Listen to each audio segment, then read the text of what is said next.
Welcome to Blue Wizard Bricks. Today's a little switch up from my normal LEGO content. I'm reviewing the Funhole F9024 Medieval Apothecary.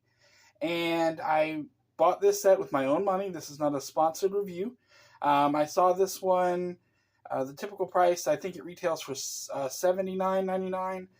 You can always find it on a discount on Amazon. They frequently have discounts on their own website. I was actually scrolling Temu one day and saw this set. It's the actual Funhole set. It's not a knockoff.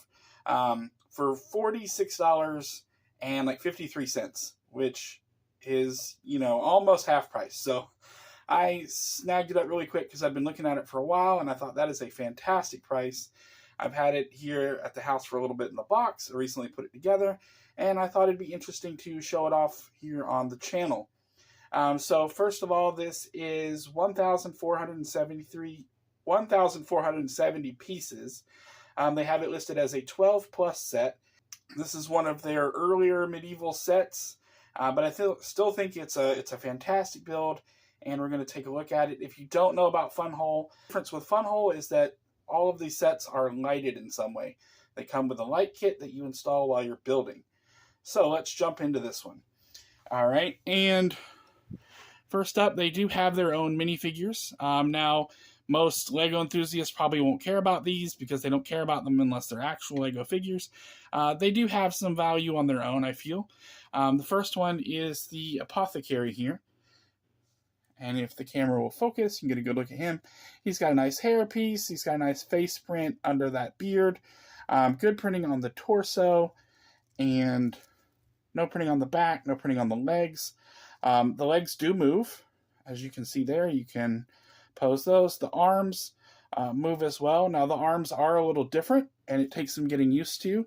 But I think he looks cute. He's a nice little character. You can see that he does have a cape and a hood. I found the hood a little tricky to get on, but once I figured it out, it wasn't so bad. Next up is, I'm guessing, his assistant. And you can see he's got some great printing there on his torso. You can see the hair pieces are pretty nice. The face shape is a little different, obviously. Again, his legs do move. And you do get some torso rotation that you don't get on a figure from the big brand. Onto the set itself. Now, I think nowadays Funhole sets do not have stickers. This one did come with a small sticker sheet. The stickers are a little different.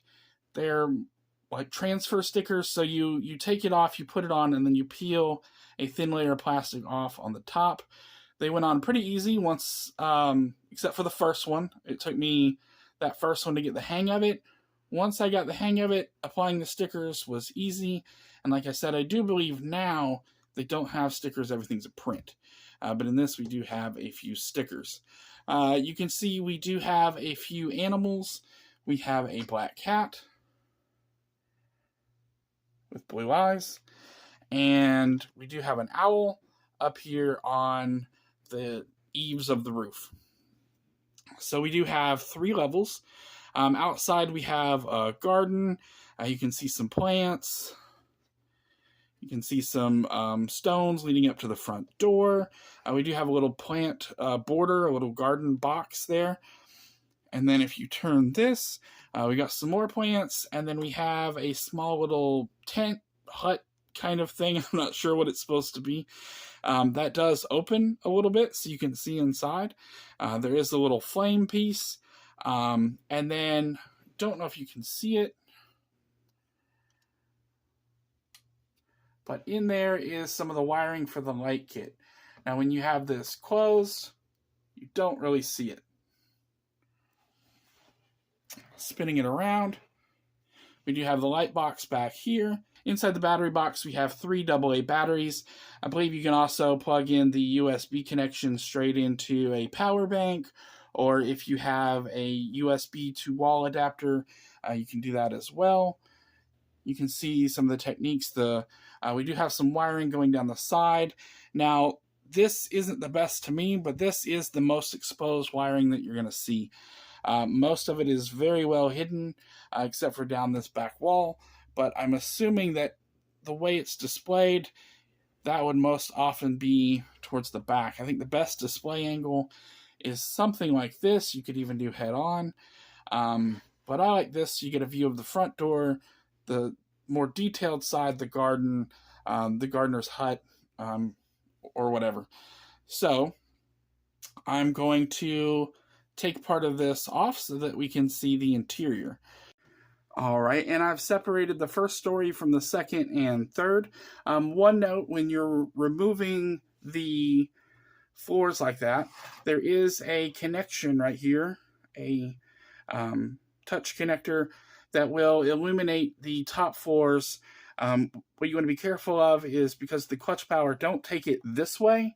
When you take it off, see if I can demonstrate that. So it would be sitting like this. You'll want to remove it towards that direction, because the reasoning is, if this pulls off with it, it's going to pull your wiring. It could damage the light kit. So just be aware to remove it that way. Going to the interior here, if you can see, it is a tight interior. There's not a lot of space for your figures to move around in. If you want to get in there and pose them, that is a little difficult. But you can see there is a shelf with some supplies. We do have some stickers applied to a cup and a bottle.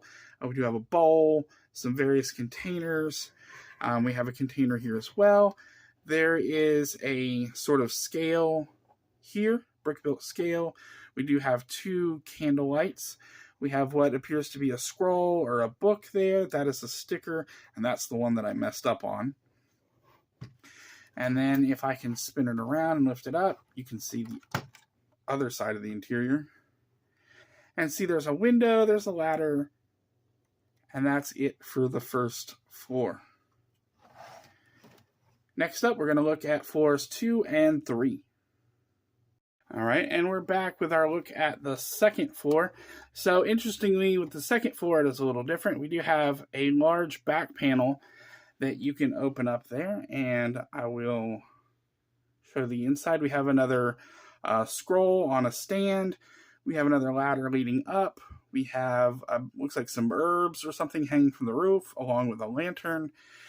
This appears to be a kitchen or a workstation. We do have a hood there going up. You can see, can't see very well, but there is the access coming up from the first floor where the ladder was, right here. And we have another window along with some more bottles, one of which has a sticker, and some bowls and things like that. As far as the top floor, these roof panels are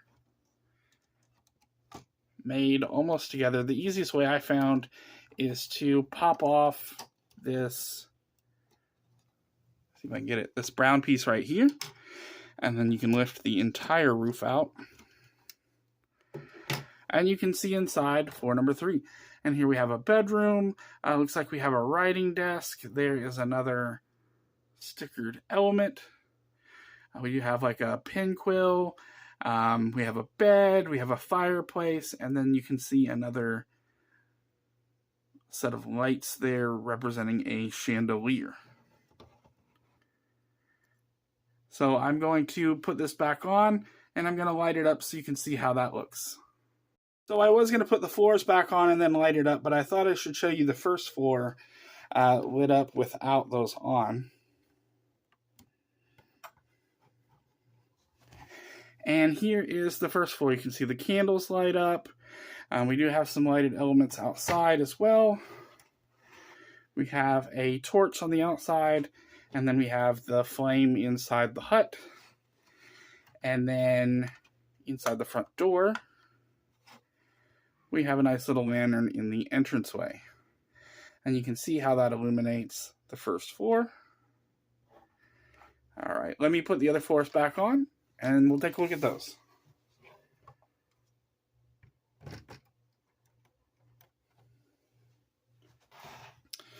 And let's take a look at the second floor lit up. And you can see that the lantern is lit. There appears to be a fire on the cook surface back there. That's about it for that floor. And then on the third floor, you can see that the fireplace lights up. It's glowing red and orange. And then we do have our lanterns here, our candles on the chandelier.